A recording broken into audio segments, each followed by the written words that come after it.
Laras kabeh iki apa to sing digoleki yen ora ngapura ing ngapura.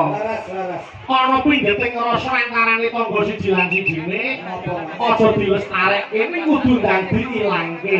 Cocok. Nggih mboten.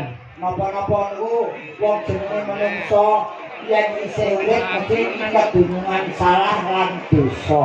Apes murka lali niku sandangane menungso. Betul. Mula kabeh niku becike tinimbang ngoreksi kekurangane wong liya luwih becik kita introspeksi diri, mawas diri dandangi awake dhewe karep saya becik. Laras Mas, laras. Nggih Mas Gareng. Tidak saling menyalahkan tapi saling memaafkan. Inggih. Awang yo anu napa niku priyayi niku nek ngapura wis atine yo lega, ora ngergeti pikiran, ora marake penyakit. Boten ganjel kan ati. Betul. Nggih. Mas Gareng, menika gandeng bintang tamu akeh banget. Iya mbok siji diaturke. Ditajake Mas. Ayo mesti no. Mumpung iki nggih suasanane sing suasana ngaten iki. Nggih. Nggih, malah pun ngumpul kabeh. Alhamdulillah. Sampun pareng sowan sedayanipun.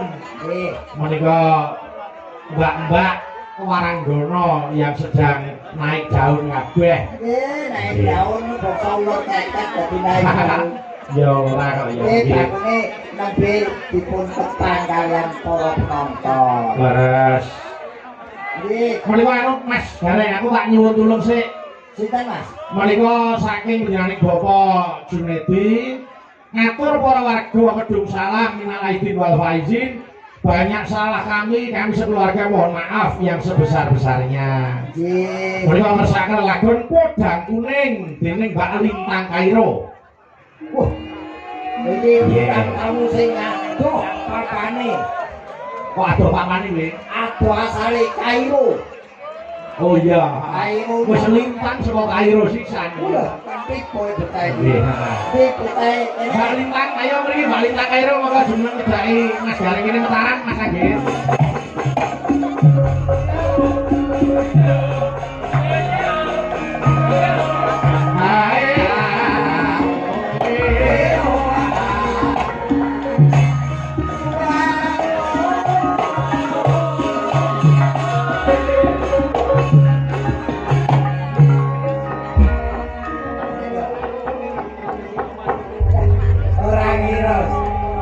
Bocah kaya pring kok Sik kodane Primen to?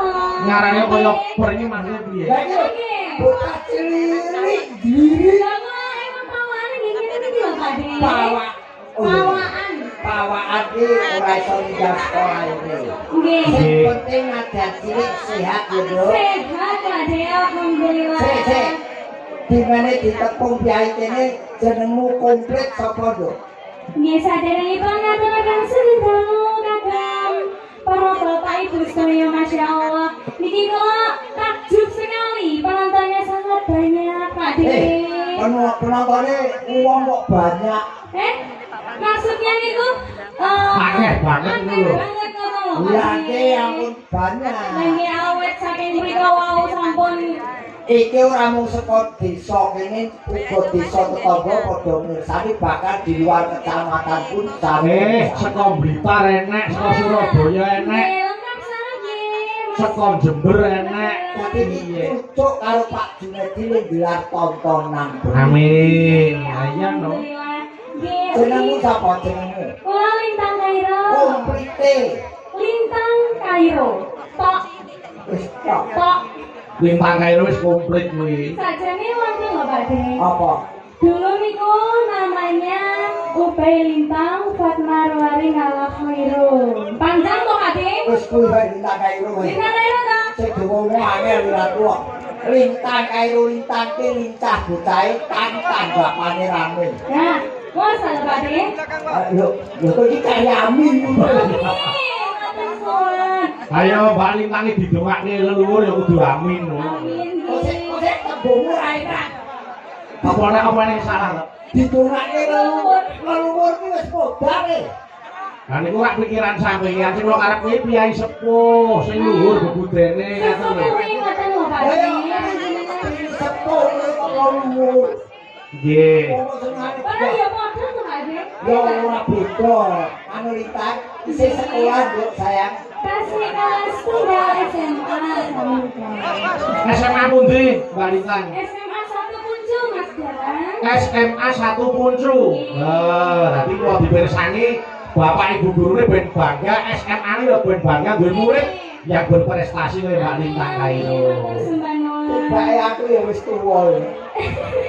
Jebul biyen iki sing mentik-mentik saiki SMA ya wis ora apa-apa, sing penting sekolah ditutupi, karir tetap berjalan tapi sekolah tetap ditempuh dengan baik dan benar. Iki ana pundutan lagu Nggih, Mbak Lintang. saka Bapak Junedi. Nggih, saking Pak Jun ngersakaken podang kuning. Ya dibawani sik kaya apa suarane. Bapak Jun kita sik enggak? Ayo jelas ngaten. Ingkang pundi? Ah. Bapak Jun. Alhamdulillah panjenengan kita sik pinara enggak? Ayo Pak Jun niku nek ngersani ringgit iki mesti tutup lho. Untuk nadyan mau esuk tanine yo didadak. Mergo ketahuan iki jura-jura. Lah gitu. Saiki sih Tanggung jawabnya itu sangat besar sekali loh. betul. Pak De. Iki ape dibawane kok. Podang kuning. Nggih, dibawani ya gawane no, podang kuning. Monggo, iya Pak Lintang. Monggo.